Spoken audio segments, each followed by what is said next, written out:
താങ്കൾ പറഞ്ഞതുപോലെ തന്നെ ഈ സംസ്ഥാന വൈസ് പ്രസിഡന്റ് സ്ഥാനത്തേക്ക് വോട്ടെടുപ്പിലൂടെയാണ് താങ്കൾ എത്തിയത്. ഏറ്റവും കൂടുതൽ വോട്ട് കിട്ടിയ ഒരാൾ കൂടിയായിരുന്നു. അപ്പൊ അത്തരത്തിൽ തഴയപ്പെട്ടു എന്ന് ഇപ്പോൾ തോന്നുന്നില്ലേ? അല്ല, അങ്ങനെയല്ല. സ്വാഭാവികമായിട്ടും അതൊരു തെരഞ്ഞെടുപ്പായിരുന്നു. തെരഞ്ഞെടുപ്പിൽ ഏറെ വാശിയോടെയാണ് എല്ലാവരും മത്സരിക്കുന്നത്. തെരഞ്ഞെടുപ്പിൽ നമ്മളെല്ലാവരും മത്സരിക്കുകയാണ്. മത്സരിക്കുമ്പോൾ എനിക്ക് 1,70,70,000 വോട്ടുകളാണ് എൻ്റെ സഹപ്രവർത്തകർ നൽകിയ വോട്ടുകളാണ്. അതിനുവേണ്ടി ഒട്ടേറെ കഷ്ടപ്പെട്ട, കാസർഗോഡ് മുതൽ തിരുവനന്തപുരം വരെ ഓരോ ബൂത്ത് തലത്തിലും കഷ്ടപ്പെട്ട് ഒട്ടേറെ സഹപ്രവർത്തകർ വോട്ട് ചെയ്ത് പണം മുടക്കി. 50 രൂപയാണ് ഒരു മെമ്പർഷിപ്പിൻ്റെ വില. അപ്പോൾ 1,70,70,000 മെമ്പർഷിപ്പിന് തന്നെ ഏതാണ്ട് 80 ലക്ഷം രൂപയോളമായി. അപ്പോൾ അത്രയും പണം മുടക്കി എന്നെ സഹായിച്ച ഒട്ടേറെ സഹപ്രവർത്തകരുണ്ട്. അവരാണ് എന്നെ തിരഞ്ഞെടുത്തത്. അപ്പം അതുകൊണ്ട് തന്നെ അതൊരു തെരഞ്ഞെടുപ്പ് ഘട്ടത്തിൽ എന്നോടൊപ്പം എൻ്റെ യൂത്ത് കോൺഗ്രസ് സഹപ്രവർത്തകർ എല്ലാവരും നിന്നു. പക്ഷേ പുതിയൊരു ഘട്ടത്തിൽ പാർട്ടി ഒരു തീരുമാനം കൈക്കൊണ്ടു. ഞാൻ ഒരിക്കലും പാർട്ടി തീരുമാനത്തെ മറച്ചു പറയുന്ന ആളല്ല. ഞാൻ എൻ്റെ ജീവിതത്തിൽ അത് പറയുകയുമില്ല. എൻ്റെ അവസാന ശ്വാസം വരെ ഞാൻ പാർട്ടി എന്ത് തീരുമാനം, ഇനിയിപ്പോൾ ഇത് സ്ഥാനമാനങ്ങളൊന്നും അല്ലല്ലോ, സ്ഥാനമില്ലെങ്കിലും പ്രവർത്തിക്കാൻ സാധിക്കും.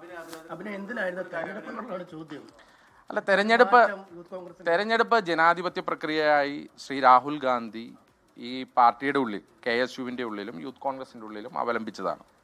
ഞാൻ തെരഞ്ഞെടുപ്പ് പ്രക്രിയയിലൂടെ യൂത്ത് കോൺഗ്രസിൻ്റെ മണ്ഡലം പ്രസിഡൻ്റായിട്ടുള്ള വ്യക്തിയാണ്. ഞാൻ തെരഞ്ഞെടുപ്പ് പ്രക്രിയയിലൂടെ KSUവിൻ്റെ യൂണിറ്റ് പ്രസിഡൻ്റായിട്ടുണ്ട്, KSUവിൻ്റെ യൂണിറ്റ് പ്രസിഡൻ്റുമായിട്ടുണ്ട്. അത് വന്ന് NSUവിൻ്റെ ദേശീയ സമിതി അംഗം വരെ തെരഞ്ഞെടുപ്പിലൂടെയായി. യൂത്ത് കോൺഗ്രസിൻ്റെ മണ്ഡലം പ്രസിഡന്റുമായി, യൂത്ത് കോൺഗ്രസിൻ്റെ സംസ്ഥാന ഉപാധ്യക്ഷനുമായി തെരഞ്ഞെടുപ്പിലൂടെയാണ് ആയത്. അപ്പോൾ അതൊരു തെരഞ്ഞെടുപ്പ് പ്രക്രിയ ഈ പാർട്ടിയുടെ ഉള്ളിൽ ജനാധിപത്യവൽക്കരിക്കാൻ വേണ്ടി ശ്രീ രാഹുൽ ഗാന്ധി തുടങ്ങി വെച്ചതാണ്.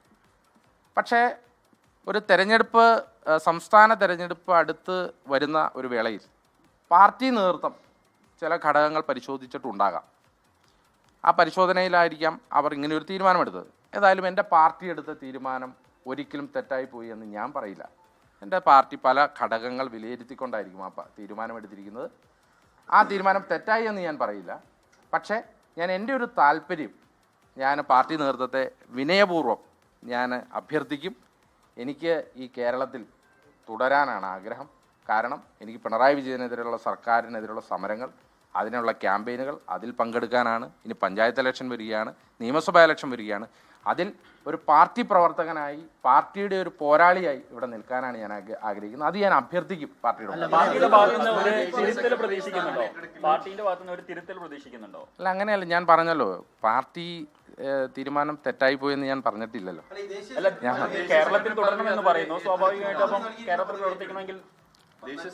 ഞാൻ പറഞ്ഞല്ലോ, ഞാൻ അഭ്യർത്ഥിക്കും പാർട്ടിയോട്. ഞാൻ പാർട്ടി എടുക്കുന്ന ഏത് തീരുമാനം അംഗീകരിക്കും. പക്ഷെ ഞാൻ അഭ്യർത്ഥിക്കും പാർട്ടിയോട്, എന്നെ കേരളത്തിൽ തുടരാൻ അനുവദിക്കണം. ഞാൻ കേരളത്തിൽ ഒരു പാർട്ടി പ്രവർത്തകനായി, ഏറ്റവും അടിയുറച്ച പാർട്ടി പ്രവർത്തകനായി, അവർ പ്രതീക്ഷിക്കുന്ന ഒരു പോരാളിയായി ഞാൻ എങ്ങനെയാണോ നിന്നത് അങ്ങനെ തന്നെ ഞാൻ കേരളത്തിൽ തുടരാൻ ഞാൻ തയ്യാറാണ്. ഞാൻ എൻ്റെ പ്രിയപ്പെട്ട നേതാക്കന്മാരോട്, എൻ്റെ ബഹുമാനപ്പെട്ട നേതാക്കന്മാരോട് ഞാൻ അഭ്യർത്ഥിക്കും. അല്ലാതെ ഞാൻ പാർട്ടിയെ തിരുത്തിക്കാനുള്ള ആളോ അതിനുള്ള ആവതുള്ള ആളല്ല ഞാൻ. പക്ഷെ ഞാൻ ലോകത്തെവിടെയായാലും ഏത് സമയത്തും 24 വാർത്തകളും ഓഗ്മെന്റഡ് റിയാലിറ്റി പാക്കേജുകളും എക്സ്പ്ലെയിനറുകളും വിശദമായി കാണാൻ ഞങ്ങളുടെ യൂട്യൂബ് ചാനൽ നിങ്ങൾക്ക് സബ്സ്ക്രൈബ് ചെയ്യാം.